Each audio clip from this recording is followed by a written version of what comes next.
ஜோசாவை பற்றி மாணவர்கள் என்னென்னவெல்லாம் தெரிஞ்சுக்கணும், அதில் இருக்கக்கூடிய உள் விஷயங்கள் எல்லாம் என்னென்ன, அதை பற்றின என்டையர் அவேர்னஸை கொடுக்கக்கூடியதான் இந்த வீடியோ. ஃபிசிக்ஸ், கெமிஸ்ட்ரி, மேத்ஸ் இது மூணையும் கூட்டி 3ஆல் வகுத்தா 75 வரணுமானா கிடையாது.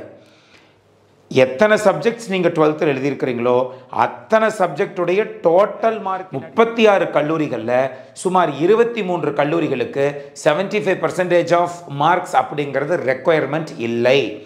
வெறும் 60% மார்க்குகள் வாங்கி இருந்தால் போதுமானது அப்படிங்கிறத கவுன்சிலிங் சிஸ்டம் எப்படி உருவாக்கப்பட்டிருக்கும்னா, ஐஐடி சாய்ஸை நீங்கள் போட்டிருந்தீங்கன்னா ஆட்டோமேட்டிக்காக அட்வான்ஸ்டுக்கான மார்க்கையும், என்ஐடிஸ், IIITs, CFTIs சாய்ஸை போட்டிருந்தீங்கன்னா ஆட்டோமேட்டிக்காக ஜேஇ மெயின்ஸ் மார்க்கையும் அந்த சிஸ்டமே பார்த்துக்கும். என்ஐடி திருச்சி மெக்கானிக்கலா, என்ஐடி நாக்பூர் ட்ரிபிளியானா 100% என்ஐடி நாக்பூர் ட்ரிபிளி தான். சரி சார், எனக்கு என்ஐடி நாக்பூரில் மெக்கானிக்கல் கிடைக்குது, IIIT அலகாபாத்தில் இன்ஃபர்மேஷன் டெக்னாலஜி கிடைக்குது அப்படின்னா இது ஓப்பன் காம்படிஷன். அப்படின்னா யார் வேணாலும் போட்டி போடலாம். ஓசி ஃபார்வர்டு கம்யூனிட்டியும் போட்டி போடலாம், இடபிள்யூஎஸ் கேட்டகரியும் போட்டி போடலாம், ஓபிசி கேட்டகரியும் போட்டி போடலாம், எஸ்சி எஸ்டி எல்லாத்துக்குமானது இந்த open competition.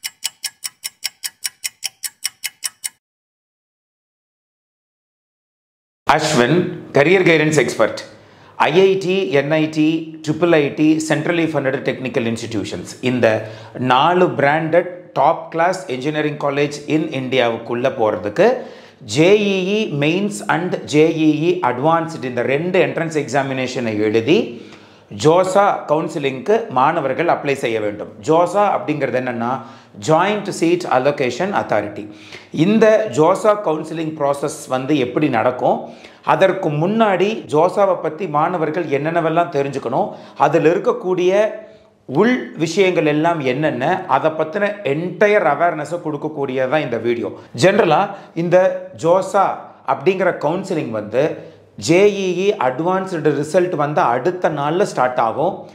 Registration process start ஆன கையோடவே சாய்ஸ் ஃபில்லிங்கும் ஸ்டார்ட் ஆயிரும். ஸோ ஜென்ரலாக இந்த வருஷம் ஜூன் 3ஆம் தேதி அன்று ஜோசா கவுன்சிலிங்கான அப்ளிகேஷன் ஓப்பன் செய்யப்படும் என்று எதிர்பார்க்கப்படுகிறது.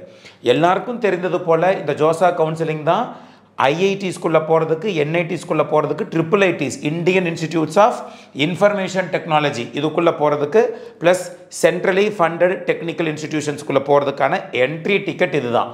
நிறைய பேர் ஜேஇ மெயின்ஸ் அண்ட் அட்வான்ஸ்டு எழுதுனா ஒவ்வொரு ஐஐடிக்கும், ஒவ்வொரு என்ஐடிக்கும், ஒவ்வொரு IIITக்கும் தனித்தனியாக அப்ளிகேஷன் போடணுமான்னு இன்னும் கேட்கக்கூடிய பெற்றோர்கள் இருக்கிறார்கள். அல்லது ஜேஇ மெயின்ஸ் அண்ட் அட்வான்ஸ்டு எழுதி முடித்தாவே ஆட்டோமேட்டிக்காகவே என்னைய கூப்பிட்டு உங்கள் மார்க்குக்கு இந்த என்ஐடியில் உங்களுக்கு சீட் கிடச்சிருக்குது வச்சுக்கோங்க, ஐஐடியில் இந்த சீட் கிடச்சிருக்குது வச்சுக்கோங்கன்னு சொல்லிடுவாங்களா சார் அப்படின்னு வேற சில பேரண்ட் கேட்குறாங்க.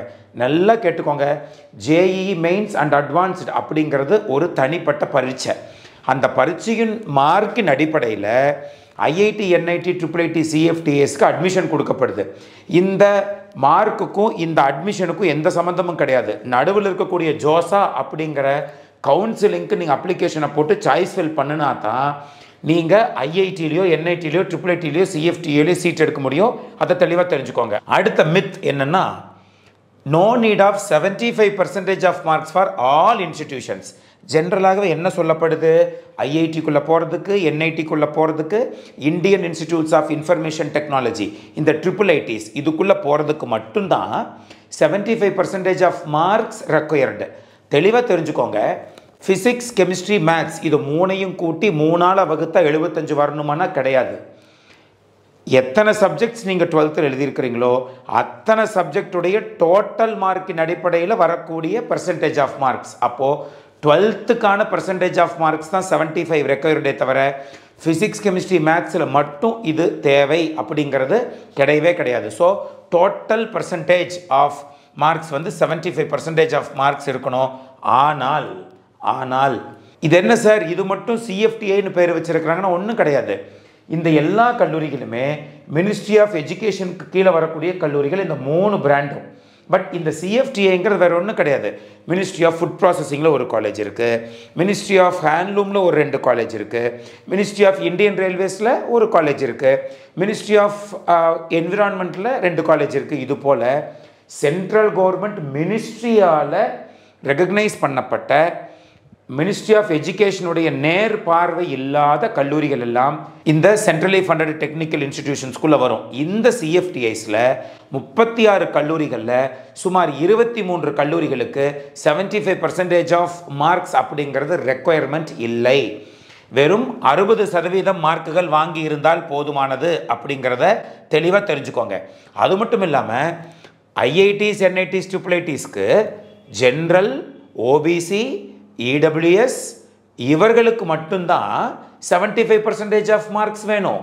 இதே எஸ்சி, எஸ்டி அல்லது பிடபிள்யூடி கேண்டிடேட்ஸாக இருக்கும் பட்சத்தில் 65% ஆஃப் மார்க்ஸ் இருந்தால் போதுங்கிறதையும் தெளிவாக தெரிஞ்சுக்கோங்க.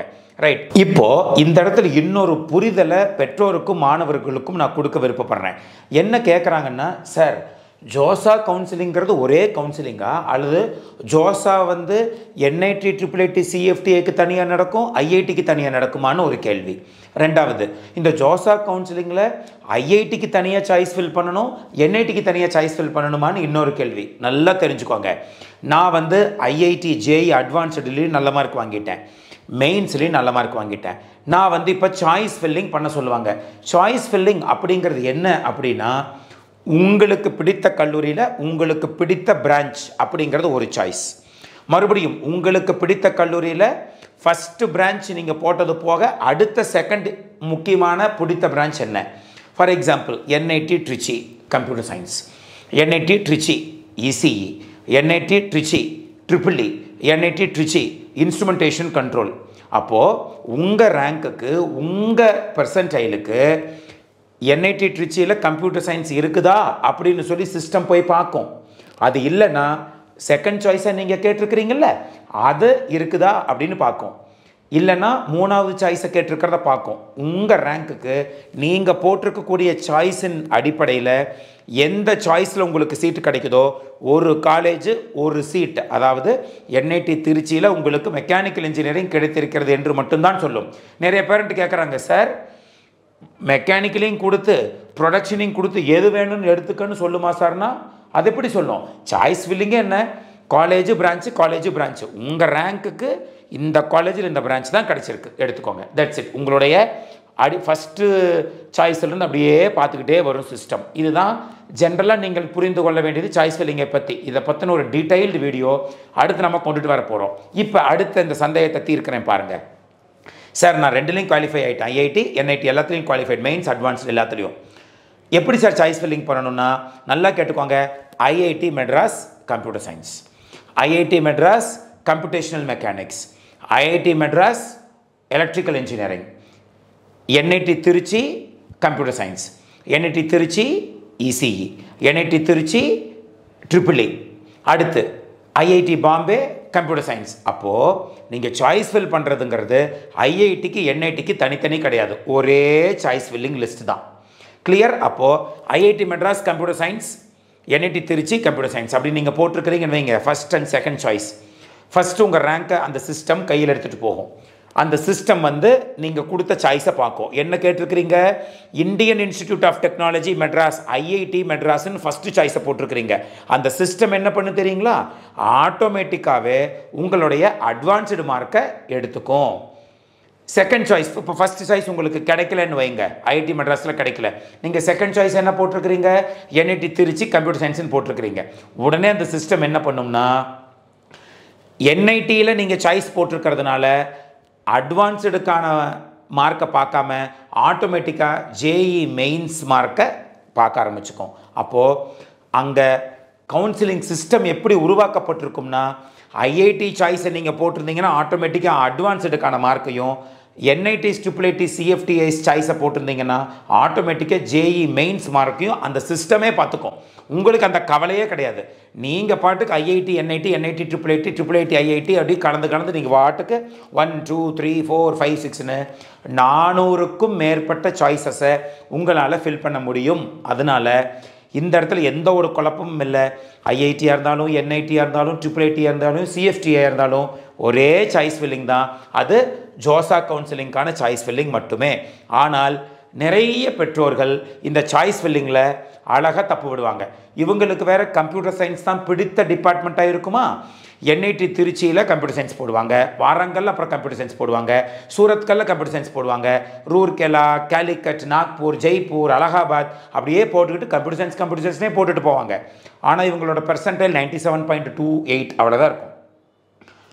என்ஐடி அகர்தலா, சிக்கிம், மணிப்பூர், மேகாலயா, அருணாச்சல் பிரதேஷ் வரைக்கும் போனாலும் கம்ப்யூட்டர் சயின்ஸ் கிடைக்காது. ஆனால் இவங்க என்ன நினைப்பாங்க தெரியுமா, நாம் கம்ப்யூட்டர் சயின்ஸ்னு கேட்டால் தானே அவன் கொடுப்பான், ஒன்லி எனக்கு கம்ப்யூட்டர் சயின்ஸ் தான் வேணும் அப்படின்னு வெறும் கம்ப்யூட்டர் சயின்ஸை மட்டும் ஃபில் பண்ண வேண்டியது. அப்புறம் தன்னுடைய பெர்சன்டைலுக்கு எந்த காலேஜில் எந்த சீட் எடுத்தால் நம்மளுடைய ஹார்ட் ஒர்க்குக்கு ஏற்ற அழகான சீட்டாக இருக்கும்னு தெரியாது. ஃபார் எக்ஸாம்பிள், என்ஐடி ட்ரிச்சியில் மெக்கானிக்கல் இன்ஜினியரிங் கிடைக்குதுன்னு வைங்க, அதே என்ஐடி நாக்பூரில் ட்ரிபிள் இ கிடைக்கும். அப்போது என்ஐடி திருச்சி மெக்கானிக்கலா, என்ஐடி நாக்பூர் ட்ரிபிள் இ ஆனால் 100% என்ஐடி நாக்பூர் ட்ரிபிள் இ தான். சரி சார், எனக்கு என்ஐடி நாக்பூரில் மெக்கானிக்கல் கிடைக்குது, ட்ரிபிள் ஐடி அலகாபாத்தில் இன்ஃபர்மேஷன் டெக்னாலஜி கிடைக்குது அப்படின்னா Indian institute of information technology அலகாபாத்தில் இன்ஃபர்மேஷன் டெக்னாலஜி தான். சரி சார், எனக்கு ட்ரிபிள் ஐடி அலகாபாத்தில் இன்ஃபர்மேஷன் டெக்னாலஜி கிடைக்குது, என்ஐடி கேலிக்கட்டில் எனக்கு என்ஜினியரிங் ஃபிசிக்ஸ் கிடைக்குது, எங்கே போகணும், என்ஐடி கேலிக்கட் என்ஜினியரிங் ஃபிசிக்ஸ் தான். அப்போது உங்களுடைய மார்க்குக்கு, உங்களுடைய ரேங்க்குக்கு, உங்களுடைய கம்யூனிட்டிக்கு எந்த கல்லூரி ஆப்டான கல்லூரி என்று தெள்ளத் தெளிவாக நீங்கள் தெரிந்து கொண்டு தான் சாய்ஸ் ஃபில்லிங்கை பண்ண வேண்டும். கடைசி 5 வருடங்களாக நாம் நம்மளுடைய மாணவர்களுக்கு அழகாக தெளிவாக சாய்ஸ் ஃபில்லிங் பண்ணி கொடுப்போம். எனக்கு மார்க்கை பார்த்த உடனேயே இந்த டிபார்ட்மெண்ட் தான் இவங்களுக்கு வச்சுக்கணும், இந்த டிபார்ட்மெண்ட்டுக்கு ஏற்ற என்ஐடிஸ் தான் இவங்களுக்கு பெர்ஃபெக்ட் சாய்ஸ்னு என் மைண்டுக்கு வந்துடும்.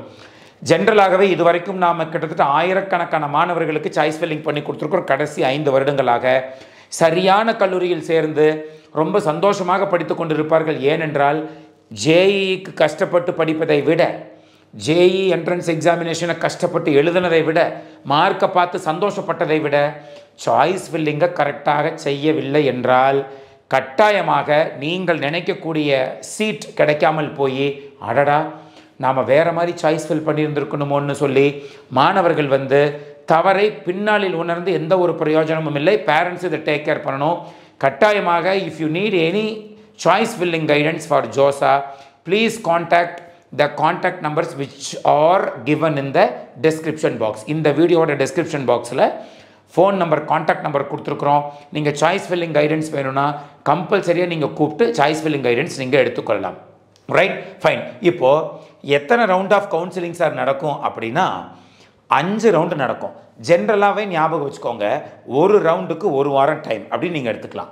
அப்போ எப்போ இந்த 5 ரவுண்டு முடியும் அப்படின்னா ஜூன் மாதம் முதல் வாரத்தில் ஆரம்பிக்கிற கவுன்சிலிங்கு ஜூலை மாதம் முதல் வாரம் வரை போகும். 5 ரவுண்டு கவுன்சிலிங் இருக்கும்.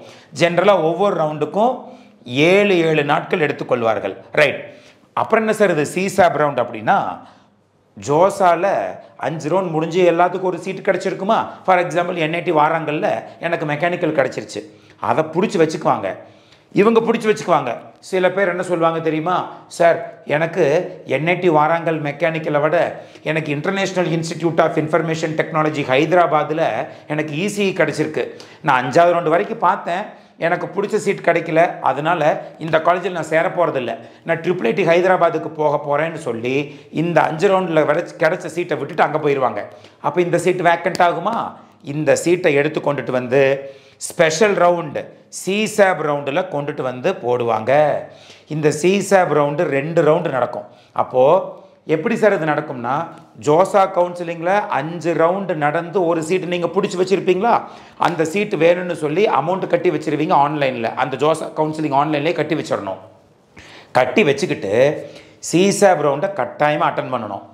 சரி, எப்படி சார் ப்ராசஸ் இருக்கும்னா, சிசாப் ரவுண்டில் இப்போ ஜோசாவில் எந்த சீட் உங்களுக்கு கிடச்சிருக்குதோ அதை விட நீங்கள் மேலே என்னென்ன சாய்ஸஸ் எல்லாம் ஜோசா சாய்ஸ் ஃபில்லிங்கில் நீங்கள் பண்ணியிருந்தீங்களோ அதை மட்டும் போட்டு விடணும். அப்படின்னு என்ன அர்த்தம், எனக்கு ஜோசாவில் இது கிடச்சிருச்சு, இதுக்கு மேலே இந்த சீட்டெல்லாம் கிடைச்சா நல்லாயிருக்குன்னு நினச்சி தான் நான் ஜோசாவில் போட்டேன், கிடைக்கல, ஒருவேளை சிசாப்பில் கிடைச்சாலும் கிடைக்கலாங்கிறதுனால இந்த கையில் வைத்திருக்கக்கூடிய சீட்டை விட நல்ல சீட்ஸை மட்டும் சாய்ஸ் ஃபில்லிங்கில் போடலாம். சார் அப்போ ஜோசாவில் போட்ட சாய்ஸஸ் அப்படியே போடணுமானா கிடையாது.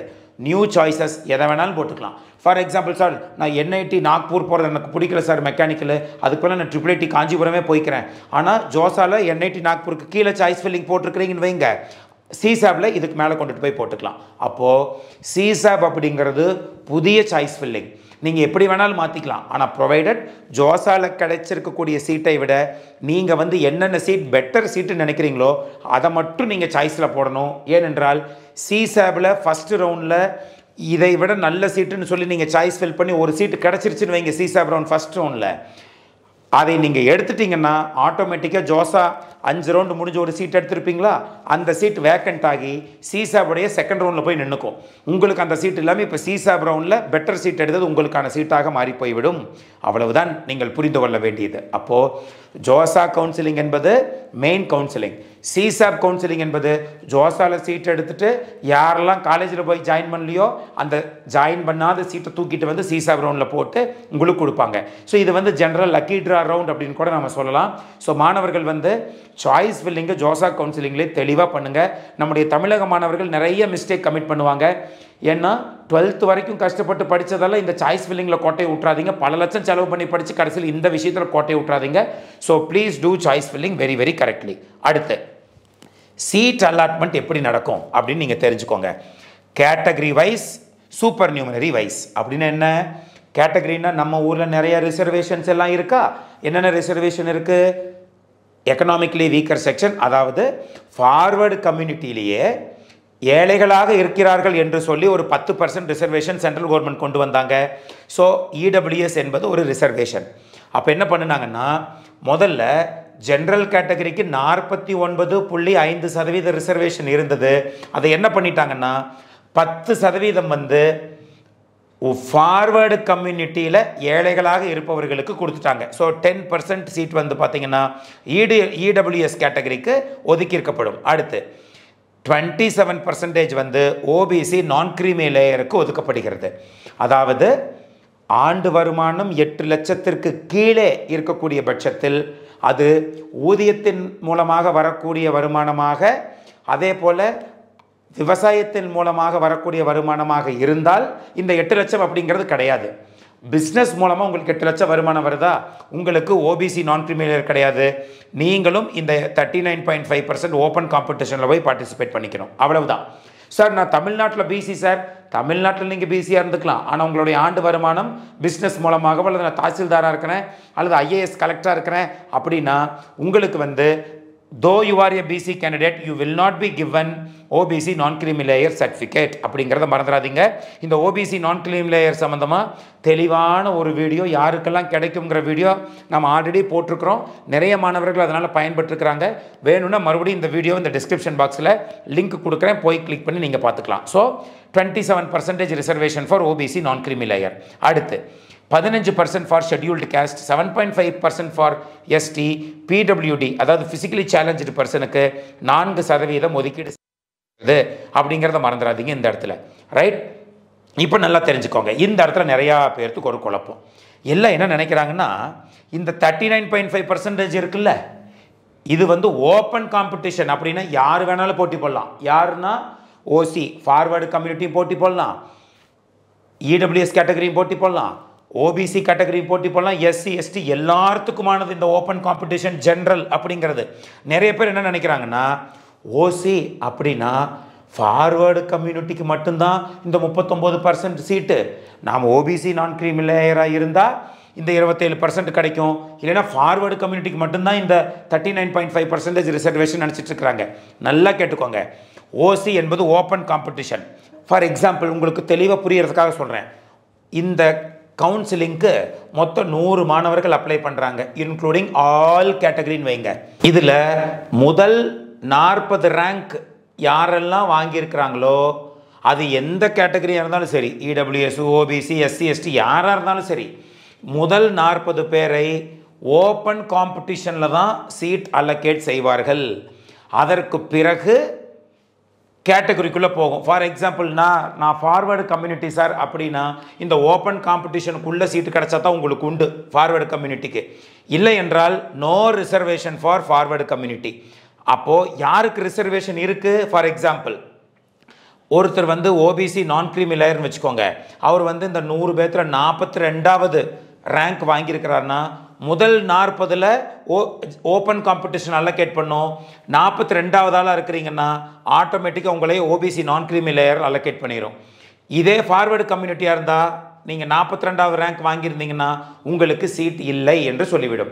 சார் நான் 45வது ரேங்க் வாங்கியிருக்கிறேன் சார், நான் வந்து இடபிள்யூஎஸ் கேட்டகரி அப்படின்னா முதல் 40 இங்கே பார்த்துட்டு அந்த 5 வந்து ஆட்டோமேட்டிக்காக உங்களுக்கு இடபிள்யூஎஸ் ரிசர்வேஷனில் இருக்குதான்னு பார்க்கும், இருந்தால் அலோகேட் பண்ணிடும். அப்போ என்ன அர்த்தம்? ஃபஸ்ட்டு 40% இருக்கக்கூடிய இந்த ஓப்பன் காம்படிஷனுங்கிறது எல்லாத்துக்குமானது, எல்லாத்துக்கும் அலோகேட் பண்ணோம். ஃபார் எக்ஸாம்பிள், நீங்கள் வந்து ஒரு OBC non creamy layer student, first choice NIT Trichy computer science. உங்களுடைய ரேங்க் எடுத்து கையில் வச்சு முதல்ல என்ன பண்ணோம்னா உங்களுக்கு ஓப்பன் காம்படிஷனில் சீட் அவைலபிளான்னு பார்க்கும். இல்லைன்னு வைங்க, நீங்கள் ஓபிசி நான் க்ரீமி லேயராக இருந்தீங்கன்னா OBC non creamy layer allocate பண்ண முடியுமான்னு பார்க்கும். இருந்துச்சுன்னா அலோகேட் பண்ணிடும். இல்லைன்னு வைங்க, அடுத்த சாய்ஸுக்கு போகும். அடுத்த சாய்ஸில் என்ன பண்ணும்? NIT திருச்சி ஈசின்னு வைங்க, அப்போது NIT திருச்சி ஈசியில் ஓப்பன் காம்படிஷன்லேயே அலோகேட் பண்ண முடியுமான்னு பார்க்கும். ஓப்பன் காம்படிஷனில் உங்களுக்கு சீட் இல்லைன்னா ஆட்டோமேட்டிக்காக ஓபிசி நான் க்ரீமி லேயர் போய் பார்க்கும் உங்களுதில், நீங்கள் ஓபிசி நான் க்ரீமி லேயராக இருந்தால். அப்போது இந்த கம்யூனிட்டிக்கு வந்து கேட்டகரிக்கு வந்து டபுள் தமாக்கா. இந்த ரிசர்வேஷனுக்கு ஓசிலேயும் சீட்டு கிடைக்கலாம், அல்லது ஓபிசி நான் க்ரீமி லேயர்லேயும் சீட்டு கிடைக்கலாம், ஓசிலேயும் சீட்டு கிடைக்கலாம், அல்லது எஸ்சிலேயும் சீட்டு கிடைக்கலாம். இதை வந்து தெளிவாக நம்முடைய பெற்றவர்களும் மாணவர்களும் புரிஞ்சுக்கோங்க. இதுதான் கேட்டகரி. அடுத்து பாருங்கள், முக்கியமான ஒரு விஷயம், சூப்பர் நியூமரரி கோட்டா. இது வந்து கேர்ள்ஸுக்கு அடிக்கக்கூடிய மிகப்பெரிய ஒரு லக்கு. என்ன சார் அப்படின்னா, ஃபார் எக்ஸாம்பிள் இந்த சூப்பர் நியூமரரி ஒன்று தெளிவாக சொல்கிறேன் பாருங்கள். மொத்தம் 100 சீட்னு வைங்க, அதில் 80 சீட்டுக்கு பசங்களும் போட்டி போடலாம், பொண்ணுங்களும் போட்டி போடலாம். 80% சீட்டுக்கு. இதே 20% சீட்டுக்கு ஃபீமேல் கேண்டிடேட்ஸ் மட்டும்தான் போட்டி போட முடியும். இந்த 80% சீட்டுக்கு பேர் தான் ஜெண்டர் நியூட்ரல். ஜெண்டர் நியூட்ரல்னு இருக்கும். நிறைய பேர் ஜெனரல் நினச்சிக்குவீங்க. அப்போது பொண்ணுங்களும் போட்டி போடலாம், பசங்களும் போட்டி போடலாம். ஆனால் அந்த மிச்சம் இருக்கக்கூடிய 20% சீட்டுக்கு பொண்ணுங்க மட்டும்தான் போட்டி போட முடியும், அவ்வளவுதான். ஸோ இது வந்து ஆடட் தமாக்கா. அப்போ என்ன அர்த்தம்? ஒரு பாய் ஸ்டூடெண்ட்டுக்கு 95% வாங்கியிருக்காருன்னு வைங்க, அவங்களுக்கு எந்த காலேஜில் எந்த சீட் கிடைக்குதோ அதே காலேஜில் அதே சீட் கேர்ளாக இருந்தீங்கன்னா 94% 93% இருந்தாவே கிடைச்சிரும். Because of this 20% super numerary கோட்டை. இது ஆடட் அட்வான்டேஜ் எல்லா கம்யூனிட்டிக்கும் எல்லாத்துக்கும் பொருந்தும். ரைட். இதில் நிறையா பேர்த்து குழப்பம். சார் ஃபீமேல் ஒன்லிக்கு நாங்கள் எலிஜிபிள் ஆகணும்னா ஒரே ஒரு பெண் பிள்ளை மட்டும் வீட்டில் இருக்கணுமா சார், அப்போ தான் எலிஜிபிளான்னு சில பேர் எங்கள் வீட்டில் பையன் ஒன்று பொண்ணு ஒன்று சார் அப்படின்னா கொடுக்க மாட்டாங்களா சார்னு இன்னொருத்தர், அல்லது எங்கள் வீட்டில் 2மே பொண்ணுங்க சார் கொடுக்க மாட்டாங்களான்னு. நல்லா கேட்டுக்கோங்க. ஃபீமேல் ஒன்லி என்பது நீங்கள் கேலா இல்லையா, கேலாக இருந்தால் உங்களுக்கு கொடுத்துருவாங்க. அது உங்கள் வீட்டில் 2 பசங்களுக்கு அப்புறம் ஒரு பொண்ணு பிறந்திருந்தாலும் சரி, அல்லது ஒரு வீட்டில் 4மே பெண்ணாக இருந்தாலும் சரி, மொத்தத்தில் நீங்கள் பெண் என்றால் உங்களுக்கு இந்த 20% சூப்பர் நியூமரரி கோட்டா அப்ளிகபிள். அதில் வந்து சிங்கிள் சைல்டு, டபுள் அதெல்லாம் இங்கே தேவையே கிடையாது. If you are a girl, if you are a female candidate, yes you are eligible for 20% supernumerary quota. Right. So இதில் பற்றின உங்களுக்கு ஒரு மிகப்பெரிய ஒரு ஐடியா கிடைத்திருக்கும் என்று தான் நான் நினைக்கிறேன். இந்த வீடியோவை யாரெல்லாம் JEE மெயின்ஸ் எழுதியிருப்பாங்கன்னு நினைக்கிறீங்களோ அவர்கள் எல்லாத்துக்கும் அனுப்பிச்சு வைங்க. ஸோ தட் அவர்களுக்கும் இது ரொம்ப யூஸ்ஃபுல்லாக இருக்கும் என்று நான் நினைக்கிறேன்.